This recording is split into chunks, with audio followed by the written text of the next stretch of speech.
के इस वीडियो में हम लोग इंडियन इकोनॉमी के विषय में क्या पढ़ना है, इंडियन इकोनॉमी का कौन कौन सा हिस्सा बीपीएससी के लिए महत्वपूर्ण होता है, बीपीएससी के मेंस के लिए महत्वपूर्ण होता है, इसका सिलेबस क्या है और किन किन टॉपिक से प्रश्न पूछा जाता है, इसके विषय में जानकारी लेते हैं। बीपीएससी मेंस में जो जीएस का सेकेंड पेपर है, उस सेकेंड पेपर के सेक्शन बी में इंडियन इकोनॉमी एंड ज्योग्राफी से प्रश्न पूछे जाते हैं। लेकिन हाल के वर्षों में ये ट्रेंड देखा गया है कि सेक्शन बी में इकोनॉमी के प्रश्न ही अधिक पूछे जा रहे हैं। इंडियन इकोनॉमी में कुछ सेक्टर ऐसे हैं, कुछ टॉपिक्स ऐसे होते हैं जिससे लगभग हर साल प्रश्न पूछा जाता है, हर परीक्षा में प्रश्न पूछे जाते हैं। जैसे एग्रीकल्चर, कृषि, शायद ही कोई ऐसी परीक्षा होती है मेंस की जिसमें कृषि से प्रश्न न पूछा जाता हो। दूसरा हिस्सा होता है, 3 टॉपिक हैं, गरीबी, बेरोजगारी और जनसंख्या। आप देखेंगे कि गरीबी, बेरोजगारी और जनसंख्या से एक प्रश्न जरूर रहता है और ये लगभग रोटेशन पीरियड में चलता है। साइकिल सिस्टम आप देख सकते हैं क्वेश्चन बैंक निकालकर। जैसे 56वीं से 59वीं की परीक्षा में जनसंख्या से प्रश्न पूछा गया था, जननांकीय लाभांश और इसका प्रभाव पूछा गया था। 60 से 62 की परीक्षा में रोजगार से प्रश्न पूछा गया था। स्वाभाविक है, रोजगार को पढ़ेंगे तो बेरोजगारी के नजरिए से ही पढ़ना होगा। 63वीं की परीक्षा में गरीबी से प्रश्न पूछा गया था, गरीबी के कारण और इससे निपटने के क्या उपाय किए गए हैं। थोड़ा सा आसान डायरेक्ट क्वेश्चन था इसमें। 64वीं की परीक्षा में जनसंख्या से प्रश्न पूछा गया था कि जनसंख्या में तीव्र वृद्धि दर और उससे विकास को जोड़कर पूछा था। अगर इस नजरिए से आप देखिए तो इस बार के लिए बेरोजगारी या रोजगार महत्वपूर्ण संभावित सेक्शन हो सकता है। इसके अतिरिक्त एक प्रश्न योजना से भी रहता है और आजकल 3-4 परीक्षाओं से आयोग, क्षेत्रीय आयोजन, निम्न स्तरीय आयोजन, भागीदारी आयोजन इत्यादि पर फोकस कर रहा है। तो इकोनॉमी में अगर सिलेबस को डिफाइन करते हैं तो कृषि, औद्योगिक क्षेत्र, गरीबी, बेरोजगारी, जनसंख्या, योजना, समावेशी विकास, सामाजिक क्षेत्र इत्यादि महत्वपूर्ण टॉपिक होते हैं, जिसमें सबसे महत्वपूर्ण कृषि को माना जाएगा, क्योंकि कृषि से एक प्रश्न लगभग संभावित होते ही हैं। कृषि का क्षेत्र भी व्यापक है और कृषि में कई बातों को पढ़ना भी होता है। अर्थव्यवस्था में कृषि का महत्व क्या है, कृषि क्षेत्र के समक्ष समस्याएं क्या हैं, हरित क्रांति, उदारीकरण का कृषि पर क्या प्रभाव पड़ा, अनुबंध कृषि क्या होती है, कृषि विकास के क्या प्रयास किए गए हैं, न्यूनतम समर्थन मूल्य एमएसपी क्या है और इसका क्या प्रभाव रहा है, कृषि सब्सिडी चर्चा का विषय भी है और देश के कई हिस्सों में कृषि सब्सिडी की बात भी हो रही है। कई राज्य सरकारों के द्वारा कृषि ऋणों को माफ करने का देश में फिलहाल एक फैशन ही चल रहा है। कृषि विपणन, कृषि मार्केटिंग, तो कृषि में कई टॉपिक्स हैं। हम लोग सारे टॉपिक्स को देखेंगे, हर एंगल से देखेंगे। और तो सबसे पहला हम लोगों का जो पढ़ने का टॉपिक होगा वो एग्रीकल्चर ही होगा। तो सबसे पहले हम लोग कृषि को पढ़ेंगे और कृषि में उन सारे मुद्दों को शामिल करते हैं जो पढ़ना है। जैसे अर्थव्यवस्था में कृषि क्षेत्र का महत्व क्या है। दूसरी बात, कृषि क्षेत्र के समक्ष समस्याएं क्या क्या है।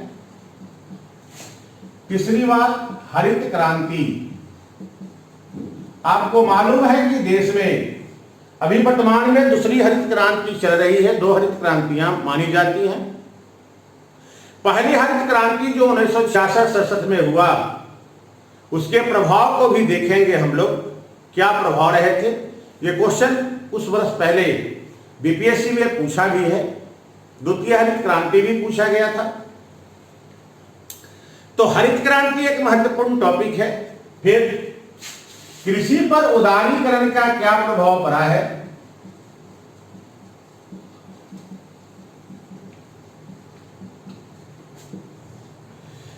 कृषि पर उदारीकरण का क्या प्रभाव रहा है।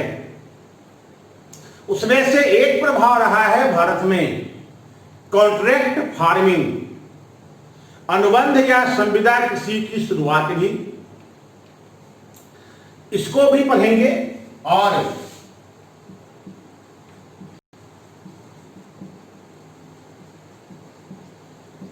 पैंसठवीं में इस बात की उम्मीद है कि अनुबंध कृषि से प्रश्न उठाया जाए, क्योंकि अभी तक पूछा गया नहीं है। हो सकता है क्योंकि कुछ समय पहले, अभी से लगता है 4-5 महीना पहले, तमिलनाडु का एक कॉन्ट्रैक्ट फार्मिंग से संबंधित विधेयक था, जिसे वहां की विधानमंडल ने पारित किया था। उसे राष्ट्रपति की स्वीकृति मिली है। देश के कई हिस्सों में अनुबंध कृषि का प्रचलन हो भी रहा है। तो अनुबंध कृषि के बाद पढ़ेंगे कृषि विकास से संबंधित क्या क्या प्रयास किए गए हैं। एक टॉपिक ये भी रहेगा विकास के प्रयास। अक्सर यह प्रश्न पूछा जाता है कि कृषि, जैसे 63वीं में कृषि पूछा था, आसान सा सवाल था कि कृषि क्षेत्र के समक्ष समस्याएं क्या क्या हैं और इसे दूर करने के लिए क्या प्रयास किए गए हैं। उसमें उन्हीं बातों को लिखना था जो प्रयास किए गए हैं। तो सामान्य प्रयास हुए हैं, इंफ्रास्ट्रक्चर को लेकर हुए हैं, उनकी आय बढ़ाने को लेकर हुए हैं, प्रयास हुए हैं। दूसरा प्रयास शोध कार्य को लेकर भी हुआ है। कृषि से संबंधित शिक्षा और अनुसंधान को बढ़ावा देने को लेकर भी हुआ है। तो कृषि के विकास के लिए क्या प्रयास हुए हैं, इसको पढ़ेंगे। इसके बाद पढ़ा जाएगा एमएसपी, न्यूनतम समर्थन मूल्य की व्यवस्था क्या है, इससे हमें क्या लाभ हुआ है और न्यूनतम समर्थन मूल्य से क्या समस्याएं भी उत्पन्न हुई हैं। इस बात को भी हम लोग देखेंगे। इसके बाद पढ़ा जाएगा कृषि सब्सिडी।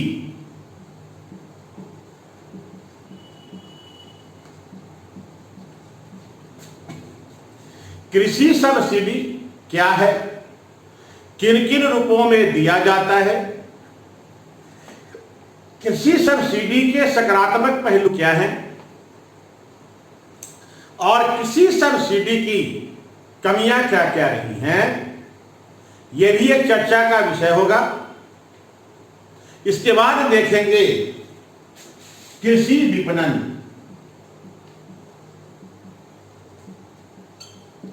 मार्केटिंग।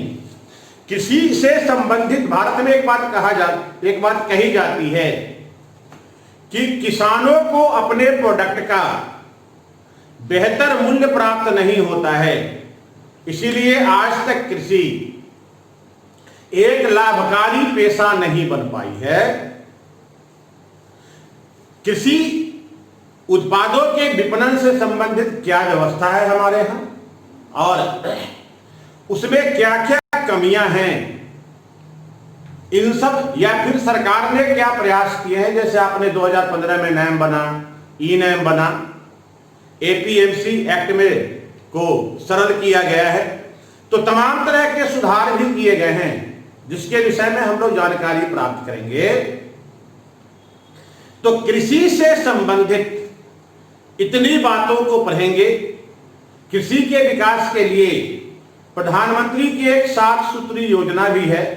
उन्होंने 7 सूत्रों में 7 पॉइंट्स में कुछ बातों को रखा है जिसमें कृषि पर बल दिया जाएगा, कृषि के विकास पर थोड़ी चर्चा उसकी भी कर लेंगे। एग्रीकल्चर के सिलेबस में अगर आप देखिए तो अनुबंध कृषि अभी तक नहीं पूछा गया है, संभावित है बस 8वीं के लिए। सब्सिडी नहीं पूछा गया है और सब्सिडी को लेकर चर्चा भी है। साथ में न्यूनतम समर्थन मूल्य एमएसपी पर अभी तक प्रश्न नहीं उठाया गया है, तो इस बात की संभावना है कि एमएसपी प्रश्न का हिस्सा हो सकता है। इतनी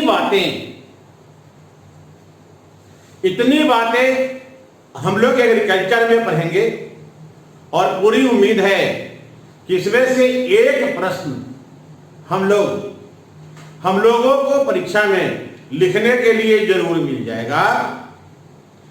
जो दूसरा सेक्टर है ये पूरा एग्रीकल्चर में ही रहेगा। आप अपने तैयारी के दौरान कृषि को बेहतर तरीके से पढ़ने का प्रयास करें, जिससे कि एक प्रश्न 3 में से एक प्रश्न यूं समझिए कि हमारा तैयार रहेगा, हम उसे लिखेंगे। एक बात कृषि को लेकर और भी है कि एक कृषि टॉपिक है जिसे हमें 3 सेक्शन में पढ़ना होता है। कृषि एग्रीकल्चर से भी, ज्योग्राफी से भी संबंधित है, किसी क्षेत्र का विस्तार बताइए। तो ऐसे करके ज्योग्राफी के एंगल से भी कृषि को पढ़ा जाता है और कृषि को साइंस एंड टेक्नोलॉजी में भी पढ़ा जाता है।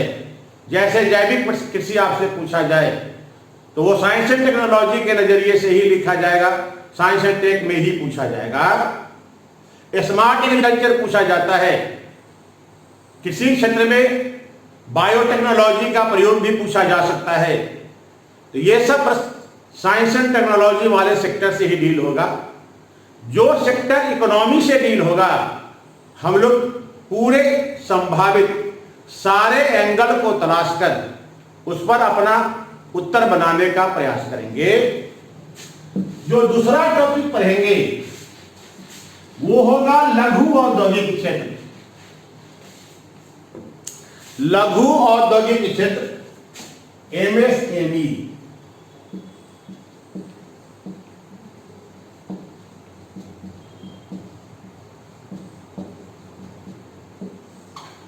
एक महत्वपूर्ण सेक्टर है जो रोजगार का एक बड़ा क्षेत्र माना जाता है, भारत के लिए उपयोगी है। अभी आप देखे होंगे कि कोरोना के में जो लगभग 60 दिनों तक या 70 दिनों तक 4 लॉकडाउन के दरमियान जो अर्थव्यवस्था बंद रहा, लोगों के रोजगार छीने नहीं समाप्त हो गए, उससे निपटने के लिए सरकार के द्वारा सबसे ज्यादा जोर एमएसएमई के विकास पर ही दिया जा रहा है। रोजगार देने वाला क्षेत्र है। भारत में अनस्किल्ड लेबर की संख्या ज्यादा है, उसे खपाने की क्षमता एमएसएमई में है। कम पूंजी में एमएसएमई की शुरुआत की जा सकती है। तमाम विशेषताएं हैं इसका जो हमारे अनुकूल है, जिसकी हमें जरूरत है, भारतीय अर्थव्यवस्था के अनुकूल है। और लॉकडाउन के दरमियान ही अभी जो घोषणाएं हो रही हैं उसमें एमएसएमई की परिभाषा भी बदली गई है।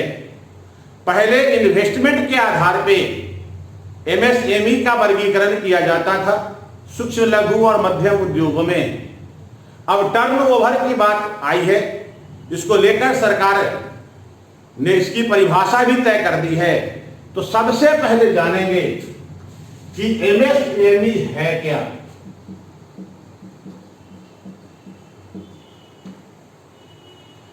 तो सबसे पहले क्या है, क्योंकि प्रश्न जो 2 बार पूछा गया है यही, लघु औद्योगिक क्षेत्र से आप क्या समझते हैं, भारतीय अर्थव्यवस्था में इसकी भूमिका बताइए।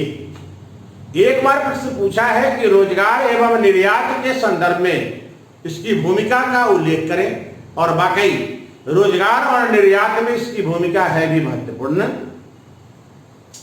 दूसरा, हमारी अर्थव्यवस्था के लिए इसका महत्व क्या है, क्या महत्व है, बहुत बड़ा महत्व है, महत्व को जानेंगे।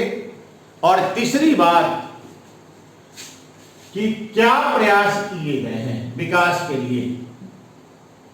तो किए गए प्रयास आप अक्सर देखेंगे इकोनॉमी के क्वेश्चन में कि किए गए प्रयास को पूछता है, अंदाज चाहे जो भी हो। रोजगार के लिए क्या प्रयास हो रहा है, गरीबी दूर करने के लिए क्या हो रहा है, एमएसएमई के विकास के लिए, एग्रीकल्चर के विकास के लिए, मैन्युफैक्चरिंग के विकास के लिए, फूड प्रोसेसिंग के विकास के लिए, खाद्य सुरक्षा के लिए। एक ये जरूर टेल जोड़ता है कि क्या प्रयास हुए हैं। तो प्रयासों की चर्चा की जाएगी। तो औद्योगिक क्षेत्र में 3 बातों को पढ़ना होता है, एमएसएमई, विनिर्माण क्षेत्र और फूड प्रोसेसिंग। हालांकि फूड प्रोसेसिंग से अभी तक क्वेश्चन नहीं उठाया गया है, लेकिन हाल के वर्षों में फूड प्रोसेसिंग की भूमिका अर्थव्यवस्था में बहुत तेजी से बढ़ी है। तो उस पर भी आते हैं। इसके बाद विनिर्माण क्षेत्र को पढ़ेंगे।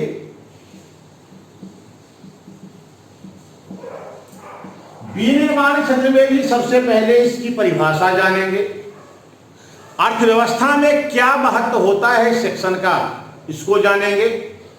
और विनिर्माण क्षेत्र को लेकर 2014 में इसके विकास को सुनिश्चित करने के लिए 2014 में मेक इन इंडिया अभियान की शुरुआत हुई है।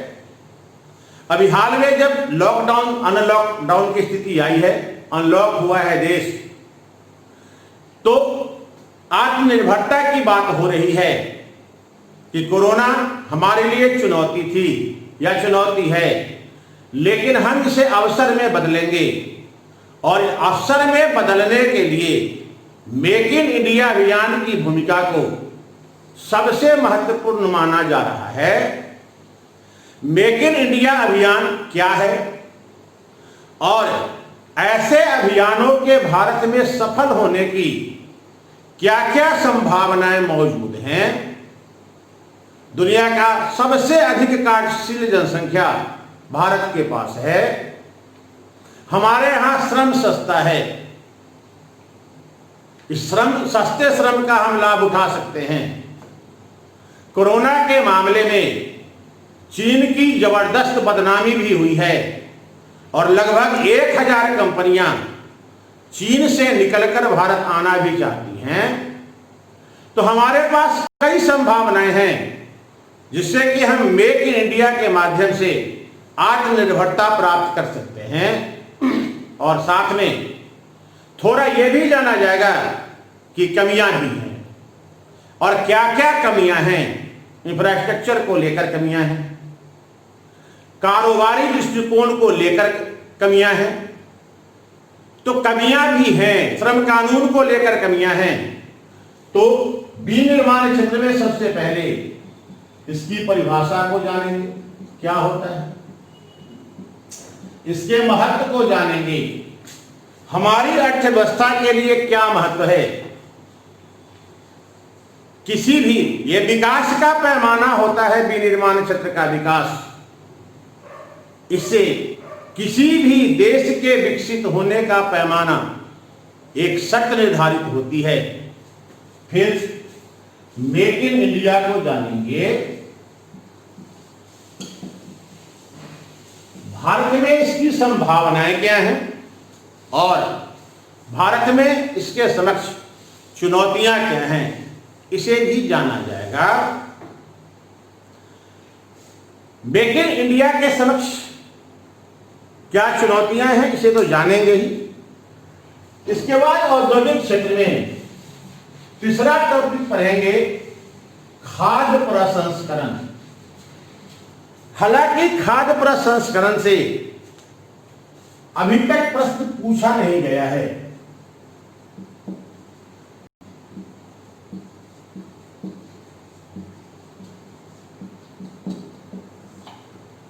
खाद्य प्रसंस्करण से प्रश्न को नहीं उठाया गया है, लेकिन अर्थव्यवस्था में अभी खाद्य प्रसंस्करण क्षेत्र की चर्चा खूब हो रही है।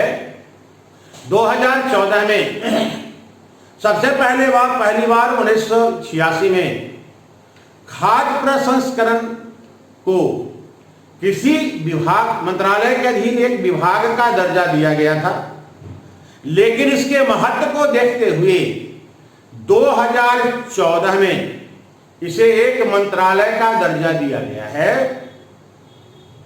फूड प्रोसेसिंग क्षेत्र जो हमारा सेक्टर है, ये इससे कृषि को भी लाभ है, क्योंकि जो बर्बादी होती है कृषि उत्पादों की वो रुकेगा, किसानों को उनके उत्पाद का बेहतर मूल्य मिलेगा, जिससे उनकी आय बढ़ेगी। जो उनकी आय 2 गुना करने का लक्ष्य है हमारा, वो पूरा होगा। तो कृषि को भी लाभ है, इससे औद्योगिकीकरण की प्रक्रिया भी बढ़ेगी, तो उद्योग को भी लाभ है। एमएसएमई में ही बनेंगे, वहां लाभ होगा। और इससे ग्रामीण क्षेत्रों का विकास भी सुनिश्चित होता है। यानी एक खाद्य प्रसंस्करण क्षेत्र कृषि, ग्रामीण विकास और उद्योग तीनों को सकारात्मक रूप से प्रभावित करता है। तो खाद्य प्रसंस्करण है क्या? खाद्य प्रसंस्करण क्षेत्र का महत्व हमारे लिए क्या है? खाद्य प्रसंस्करण क्षेत्र के विकास को लेकर क्या प्रयास हुए हैं और इस क्षेत्र के समक्ष क्या क्या चुनौतियां हैं, इस 4 हिस्से में बांटकर इस टॉपिक को देखा जाएगा। तो सबसे पहले परिभाषा के बाद महत्व, किए गए प्रयास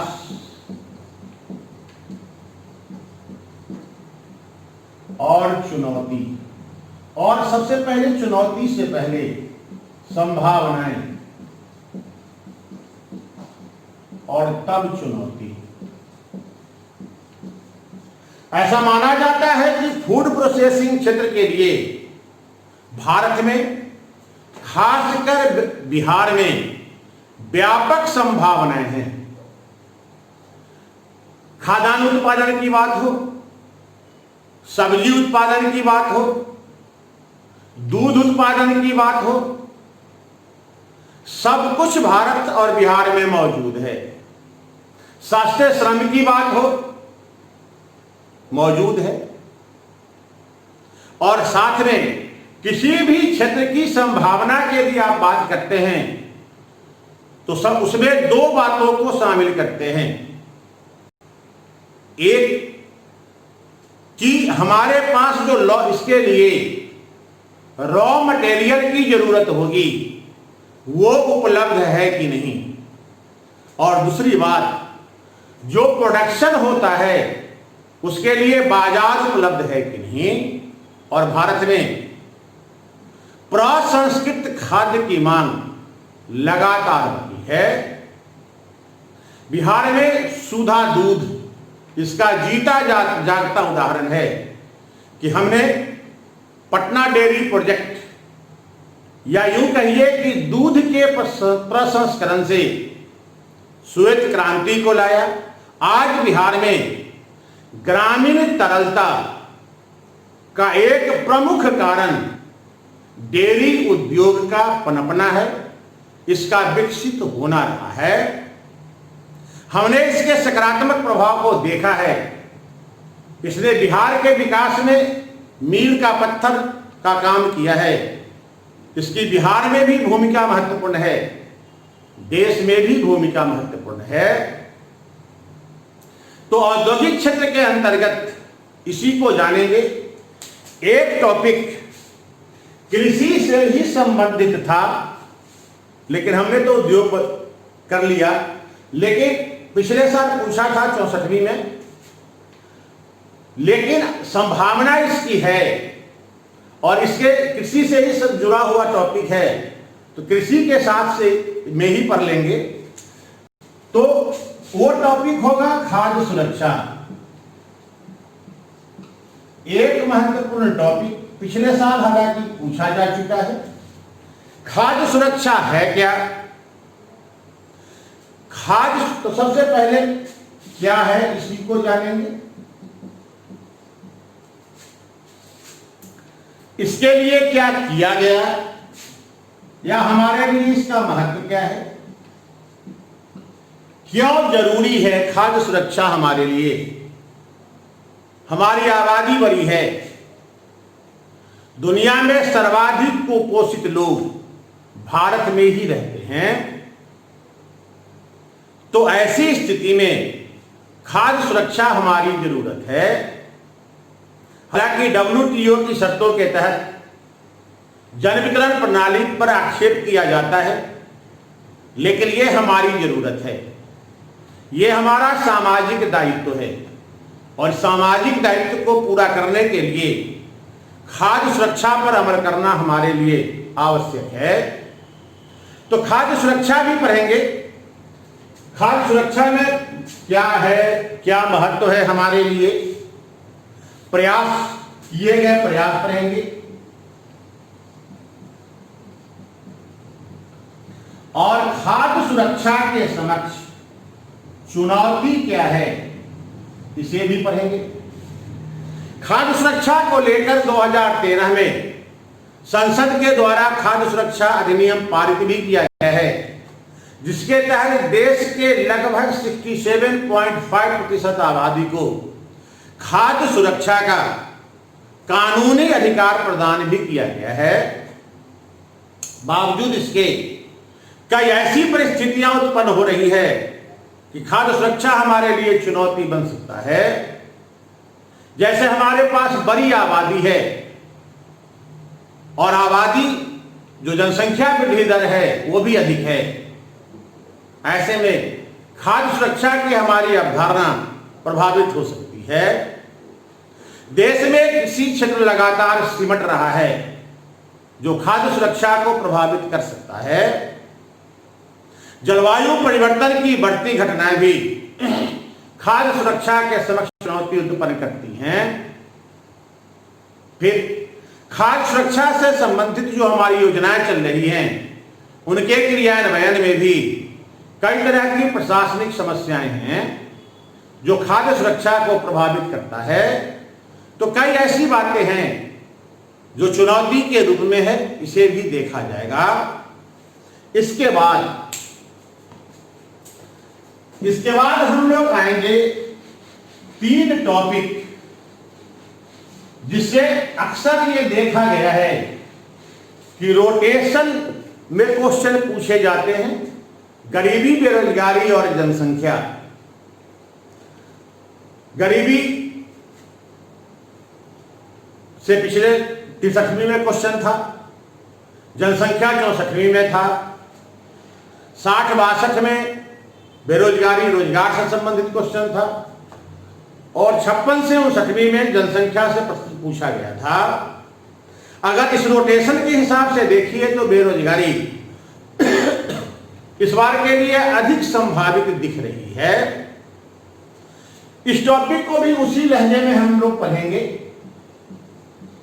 गरीबी, एक बीपीएससी में लगता है गरीबी से 2-3 बार क्वेश्चन पूछा है या 4 बार भी पूछा होगा, जिसमें से 2 बार ये पूछा है कि गरीबी से आप क्या समझते हैं।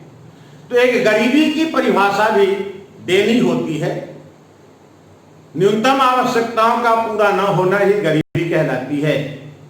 इस तरीके से प्रश्न पूछा जाता है। तो इसके बाद एक परिभाषा पर थोड़ा सा, इकोनॉमी में आप एक चीज देखेंगे कि परिभाषा जरूर पूछते हैं लघु औद्योगिक क्षेत्र से क्या समझते हैं, विनिर्माण से क्या समझते हैं, खाद्य सुरक्षा से क्या समझते हैं, गरीबी से क्या समझते हैं, बेरोजगारी से क्या समझते हैं, जननांकीय लाभांश से क्या। यानी आयोग को सबसे पहले समझाना पड़ता है कि इसका मतलब क्या है। तो एक परिभाषा किसी भी टॉपिक का, लेंथी नहीं, परिभाषा कम से कम शब्दों का होना चाहिए, जिसमें आप जो भी जानते हैं वो सही रूप में व्यक्त हो सके। तो थोड़ा परिभाषा के साथ ही चलना होगा। फिर पढ़ेंगे गरीबी का कारण। क्या कारण रहा है, कई तरह की बातें कही जाती हैं, तो गरीबी का कारण जानेंगे। अभी मत कह दीजिएगा कि अशिक्षा के कारण गरीबी है, क्योंकि मान्यता तो यही है कि गरीबी के कारण अशिक्षा है, क्योंकि पहली समस्या पेट भरने की होती है, उसके बाद ही कुछ और सोचा जा सकता है। और तीसरी बात पढ़ेंगे, गरीबी से निपटने के उपाय क्या किए गए हैं।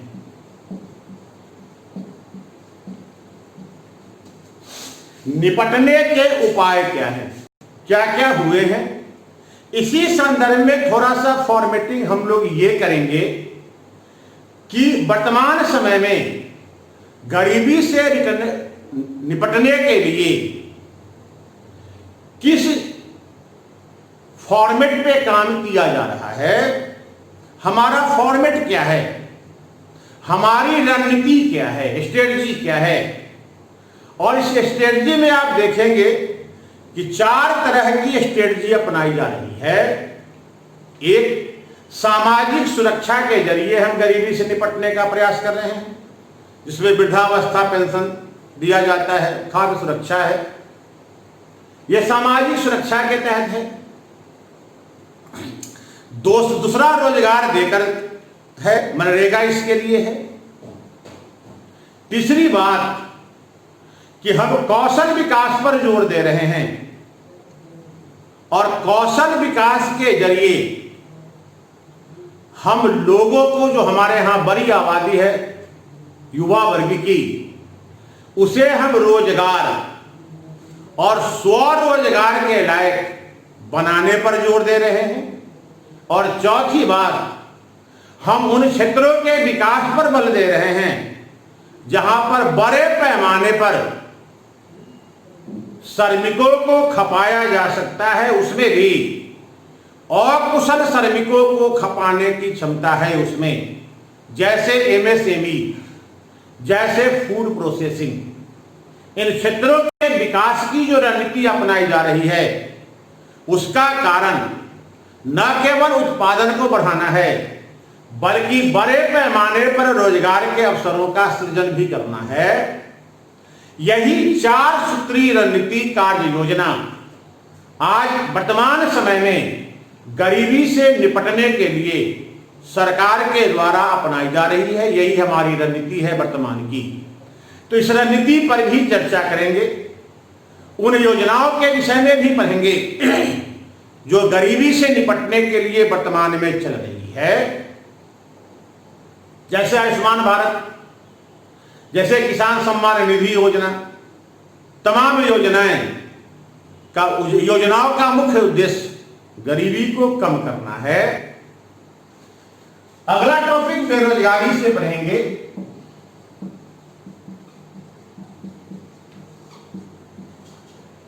यहां भी बेरोजगारी की परिभाषा देनी होगी और बड़ा ही नाप तोल कर परिभाषा लिखनी होती है।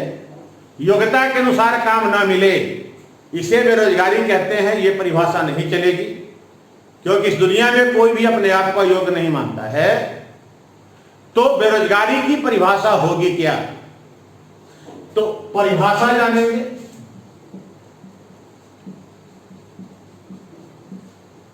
एक बात।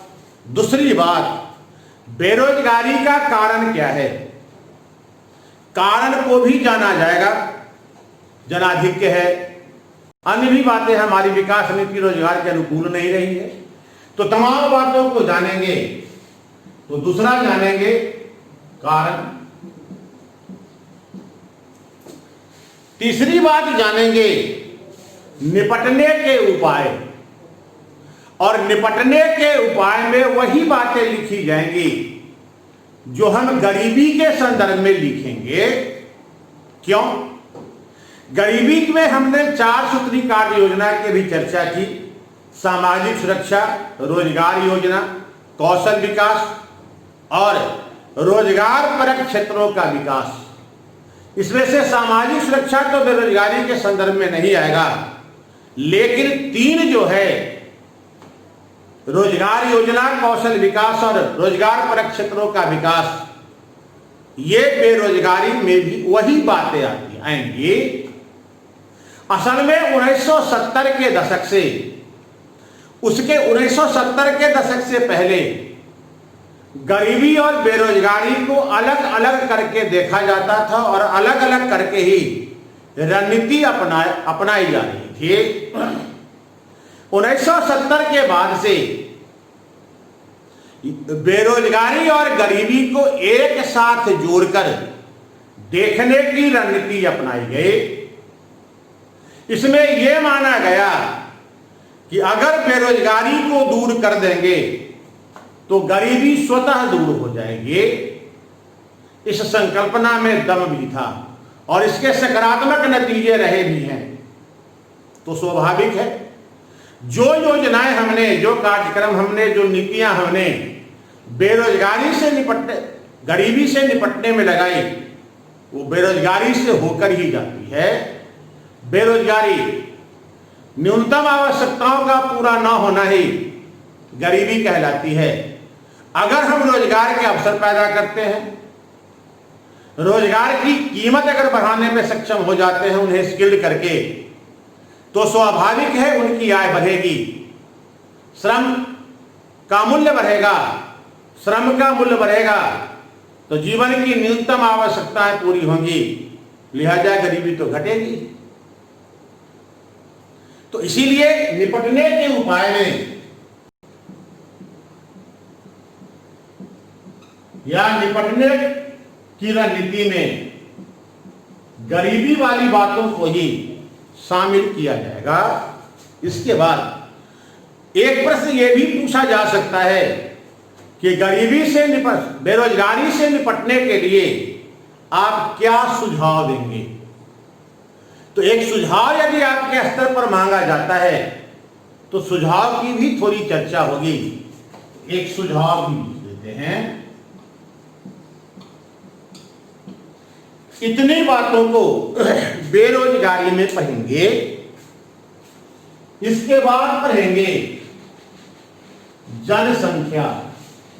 एक चीज ध्यान रखिएगा, बेरोजगारी, गरीबी और जनसंख्या तीनों को पढ़ेंगे, लेकिन थोड़ा जोर इस बार बेरोजगारी और रोजगार पर ही रहेगा।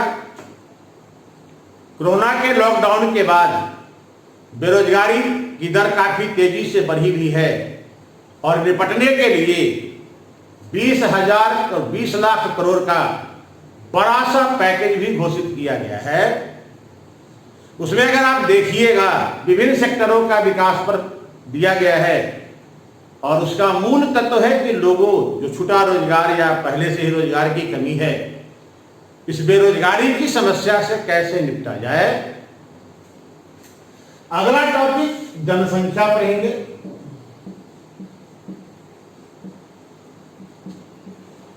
जनसंख्या ज्योग्राफी में भी पढ़ना है, यहां थोड़ा दूसरे तरीके से पढ़ लेंगे। एक छोटा सा जनसंख्या का वितरण भारत में देख लेते हैं कि उच्च जनसंख्या घनत्व वाला क्षेत्र कौन है, उसके बाद वाला कौन है, और विरल जनसंख्या घनत्व का क्षेत्र है ना, जैसे वो मरुस्थलीय क्षेत्र है राजस्थान का, कच्छ का रण है जो दलदली है, पर्वतीय क्षेत्र है, नॉर्थ ईस्ट का क्षेत्र है, विरल जनसंख्या का क्षेत्र है। तो एक वितरण जान लेते हैं, छोटा सा, हल्का है, बहुत बड़ी बात नहीं है इसमें। जो उत्तर का मैदान है और तटीय मैदानी क्षेत्र है, जो देश के कुल क्षेत्रफल का लगभग 1/4 होता होगा, लेकिन देश की आधे से अधिक आबादी इन्हीं क्षेत्रों में बसती है, इसलिए कि भूमि उपजाऊ है भाई। आवागमन के बेहतर साधन है, वर्षा होती है, तो किसी समृद्ध अवस्था में है यहां, तो उच्च जनसंख्या का घनत्व का क्षेत्र है। पराद्वीपीय भारत का क्षेत्र भारत के लगभग 2/3 हिस्सों में फैला है, लेकिन आधे से कम जनसंख्या वहां निवास करती है, इसलिए कि भौगोलिक स्थितियां जो है वो विषम है, अन्य भी समस्याएं हैं। तीसरा है विरल जनसंख्या का क्षेत्र। दूसरी बात कि भारत में जनसंख्या वृद्धि का कारण क्या है, तो दूसरा पढ़ेंगे वृद्धि का कारण।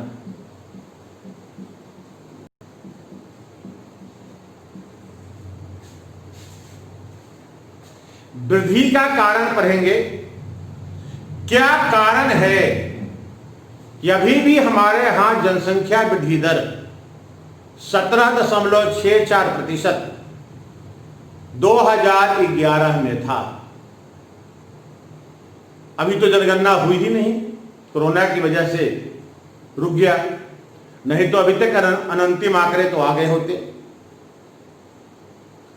तो जनसंख्या वृद्धि का क्या कारण है, इस पर चर्चा होगी।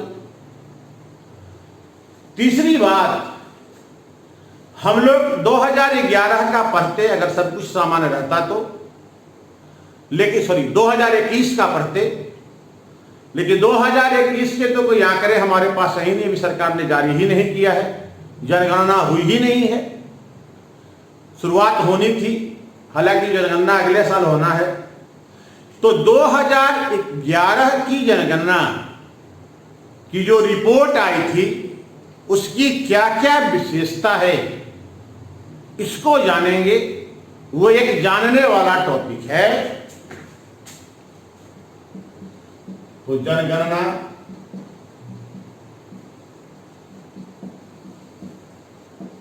कई विशेषताएं हैं, जैसे जनसंख्या वृद्धि दर में गिरावट आई है, बाल जनसंख्या वृद्धि दर में गिरावट आई है, सेक्स रेशियो में सुधार हुआ है, साक्षरता दर बढ़ी है, नगरीकरण बढ़ा है, और जो सर्वाधिक चिंता का विषय रहा था वो है बाल लिंगानुपात में गिरावट का जारी रहना।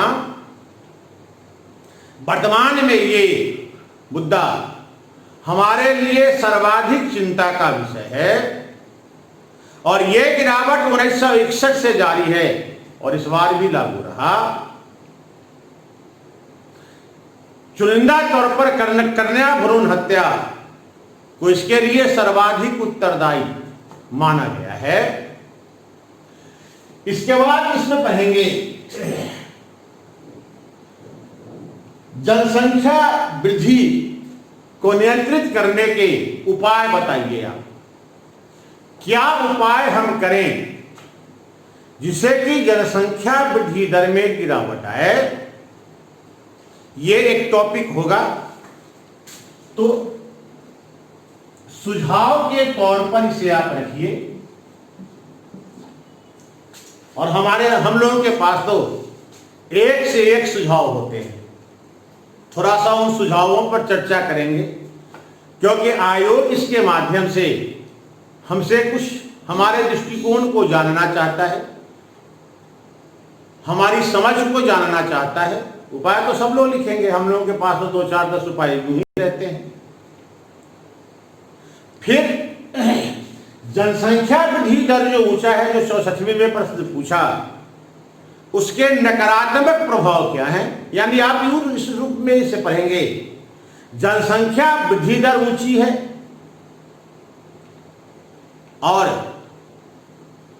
जनसंख्या भी अधिक है हमारे पास, तो इसकी वजह से ये कहीं हमारे लिए अगर सकारात्मक है तो कहीं नकारात्मक भी है। तो उच्च जनसंख्या वृद्धि दर के प्रभाव को जान लेंगे।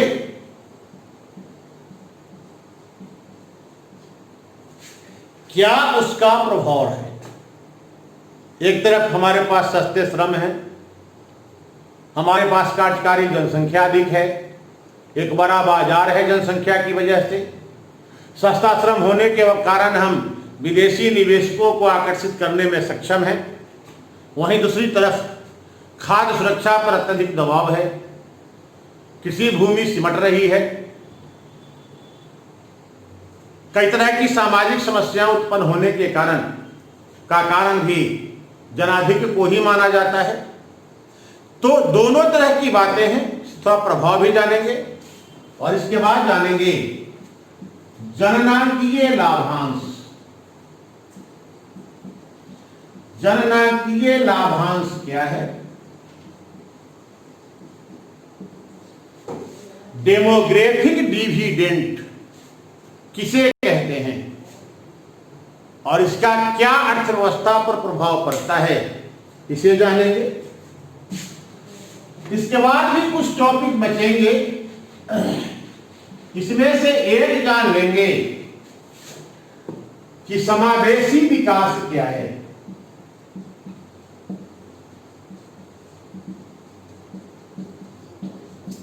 अब समावेशी विकास का मतलब क्या होता है? विकास की प्रक्रिया में सबकी भागीदारी सुनिश्चित करना ही समावेशी विकास कहलाता है।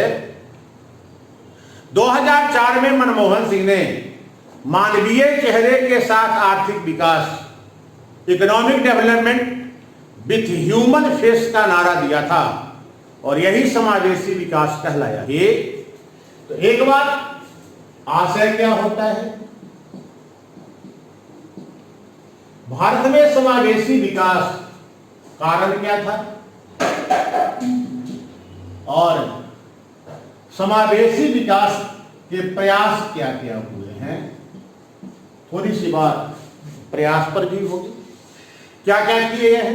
अब आप यूं मान के चलिए कि 2004 से लेकर 2020 तक गरीबी बेरोजगारी से निपटने के लिए हमने जो भी प्रयास किए हैं सब समावेशी विकास के लक्ष्य को ही लेकर किया है। हाल के वर्षों में बीपीएससी में क्षेत्रीय आयोजन या निम्न स्तरीय आयोजन या भागीदारी आयोजन को लेकर प्रश्न उठाया जाता रहा है। लगभग कंसेप्ट एक ही होता है, तो क्षेत्रीय आयोजन को ही टारगेट करेंगे, इसी को भागीदारी भी आप कह सकते हैं, थोड़ा अंतर होता है। तो क्षेत्रीय आयोजन का आशय क्या होता है और इसका महत्व क्या है, दो संदर्भ में देखेंगे।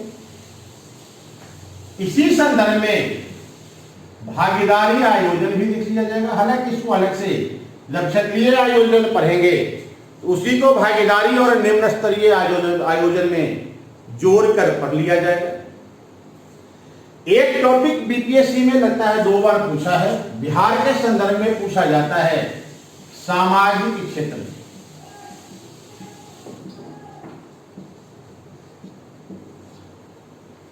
सामाजिक क्षेत्र है क्या और अर्थव्यवस्था के विकास में इसकी भूमिका क्या है।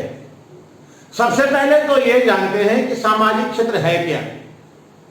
तो सबसे पहले आशय की चर्चा सबसे पहले, और विकास में इसका क्या महत्व है इसे जाना जाएगा। 1991 में हम लोगों ने आर्थिक सुधार की प्रक्रिया शुरू की थी और अभी तक यदि एवरेज रूप से देखा जाए इन 30 वर्षों में तो हमारा ग्रोथ रेट 7% से ऊपर ही रहा है। कभी हम नीचे गए हैं, लेकिन अगर एवरेज देखा जाए तो लगभग 7% रहा है, यानी अच्छी खासी वृद्धि दर रही है अर्थव्यवस्था की, जीडीपी के ग्रोथ रेट का।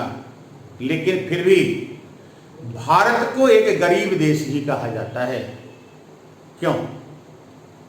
इसलिए कि हम सामाजिक रूप से पिछड़े हैं, हमारे यहां गरीबी है, निरक्षरता है। जो आता है यूएनडीपी का ह्यूमन डेवलपमेंट इंडेक्स एसडीआई, उसमें हम 130वें पोजीशन पे हैं। उसके 3 मानदंड होते हैं, प्रति व्यक्ति आय, निरक्षरता साक्षरता और जीवन प्रत्याशा। जीवन प्रत्याशा का सीधा संबंध स्वास्थ्य क्षेत्र से है और साक्षरता का शिक्षा क्षेत्र से। शिक्षा क्षेत्र और स्वास्थ्य क्षेत्र में हमारा पिछड़ापन है, हम गरीब हैं, 103 पोजीशन पे हैं। इसके बाद एक टॉपिक पढ़ा जाएगा अभी हाल में, कोरोना के संकट से पहले ये बात काफी चर्चा में थी कि हमारा ग्रोथ रेट जीडीपी का 4.5% के स्तर पे आ गया था और उसे और घटने की भी आशंका थी। इसके बाद तो सब कुछ उलट पुलट हो गया। तो भारत में जो आर्थिक सुस्ती आई, कहां 7% और कहां 4.5%, यह जो आर्थिक सुस्ती आई, इस आर्थिक सुस्ती का कारण क्या था, किन किन वजहों से आर्थिक सुस्ती आई थी, तो थोड़ी चर्चा। भारत की आर्थिक सुस्ती,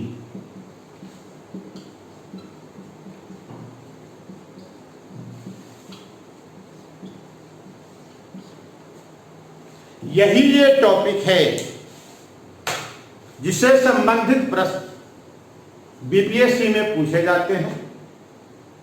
इससे बाहर हमने आयोग को कभी निकलते हुए नहीं देखा है। हाँ, फॉर्मेट बनाएंगे, किसी भी प्रकार से फॉर्मेट बनाकर इन्हीं बातों को उलट पुलट करके पूछते हैं। कृषि से ही बहुत सारे एंगल हैं,